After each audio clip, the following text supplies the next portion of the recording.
ഇനിയിപ്പോൾ അങ്ങോട്ട് ചൂട് കാലം വരുവാണ്. അപ്പോൾ എല്ലാവർക്കും അത്യാവശ്യമുള്ളതാണ് നല്ല അടിപൊളി ഹോം മെയ്ഡ് ജ്യൂസിൻ്റെയൊക്കെ റെസിപ്പി.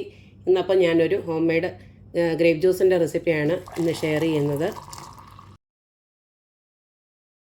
അപ്പോൾ നല്ല ഗ്രേപ്സൊക്കെ കിട്ടുവാണെങ്കിൽ നല്ല അടിപൊളിയായിട്ടുള്ള ജ്യൂസൊക്കെ നമുക്കിത് ഇതുപോലെ തയ്യാറാക്കിയെടുക്കാം. അപ്പോൾ നമുക്ക് ഈ ഒരു റെസിപ്പി എങ്ങനെയാണ് ഉണ്ടാക്കുന്നതെന്ന് നോക്കിയിട്ട് വരാം. നമ്മുടെ ഇൻസ്റ്റൻ്റായിട്ടുള്ള ഗ്രേപ്പ് ജ്യൂസ് ഉണ്ടാക്കാനായിട്ട് ഇതുപോലത്തെ ഒരു 300 ഗ്രാം ഗ്രേപ്സ് കഴുകി വൃത്തിയാക്കി എടുത്ത് വെച്ചിട്ടുണ്ട്. കഴിവതും നമുക്ക് ഈ കറുത്ത മുന്തിരിങ്ങ തന്നെ എടുക്കണമെങ്കിൽ നമ്മുടെ ജ്യൂസിന് നല്ലൊരു കളർ ഉണ്ടാവത്തുള്ളൂ.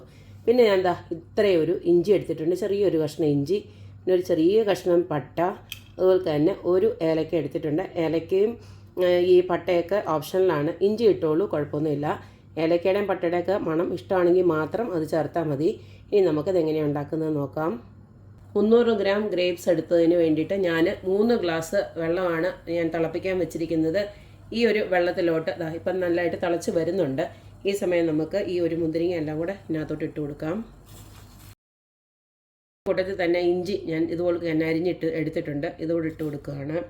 അതുപോലെ തന്നെ പട്ടയും ഏലക്കയും, പട്ട ഏലക്കയും ഞാൻ പൊടിച്ചിട്ടൊന്നുമില്ല, അങ്ങനെ തന്നെ ഇട്ട് കൊടുക്കുകയാണ്.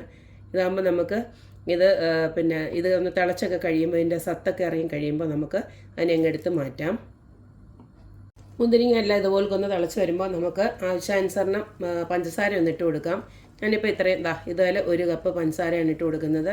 നിങ്ങൾക്ക് ആ ഒരു മുന്തിരിങ്ങയ്ക്ക് നല്ല മധുരം ഉണ്ടെങ്കിൽ ഇത്രയൊന്നും ഇട്ട് കൊടുക്കേണ്ട ആവശ്യമില്ല. അത് നോക്കിയിട്ട് കുറേശ്ശെ ഇട്ട് കൊടുത്തേച്ചാൽ മതി. അവനവൻ്റെ മധുരത്തിന് എത്രയാണോ ആവശ്യമുള്ളത് അത്ര ഇട്ട് കൊടുത്താൽ മതി. ഇതിനി നന്നായിട്ട് ഒന്നും കൂടെ നല്ലതായിട്ട് നമ്മുടെ ഈ മുന്തിരിങ്ങയുടെ തൊലി ഉണ്ടല്ലോ നന്നായിട്ട് പൊട്ടി വരണം. ആ ഒരു രീതി വരെ നമുക്കിത് തിളപ്പിച്ചെടുക്കാം. മുന്തിരിങ്ങ എല്ലാം നല്ലതായിട്ട് തിളച്ച് വെന്ത് ഇതുപോലെ കണ്ട് പൊട്ടി തുടങ്ങിയിട്ടുണ്ട്, കാണുമ്പോൾ അറിയാമല്ലോ. ആ ഒരു സമയം നമുക്ക് സ്റ്റൗ ഓഫ് ചെയ്യാം. ഇനി ഇത് നന്നായിട്ട് തണുത്തതിന് ശേഷം നമുക്ക് മിക്സിക്കകത്ത് ഇതിട്ട് മൊത്തം കൂടെ ഇട്ടൊന്ന് അടിച്ചെടുക്കാം. ഈ സമയം നമുക്ക് ഞാൻ നേരത്തെ പറഞ്ഞില്ലേ ആ ഒരു ഏലക്ക ഇട്ടതും പട്ടയും മാത്രം നമുക്ക് എടുത്ത് മാറ്റിയതിന് ശേഷം വേണം അടിച്ചെടുക്കാനായിട്ട്. നേരത്തെ നമ്മൾ തണുക്കാൻ വെച്ചതൊക്കെ നന്നായിട്ട് ആറി വന്നിട്ടുണ്ട്. ഇനി നമുക്കിതിൽ നിന്ന് കുറേശ്ശെ എടുത്തിട്ട് മിക്സിയുടെ ജാറിലോട്ട് ഒഴിച്ച് നന്നായിട്ടൊന്ന് അടിച്ചെടുക്കാം.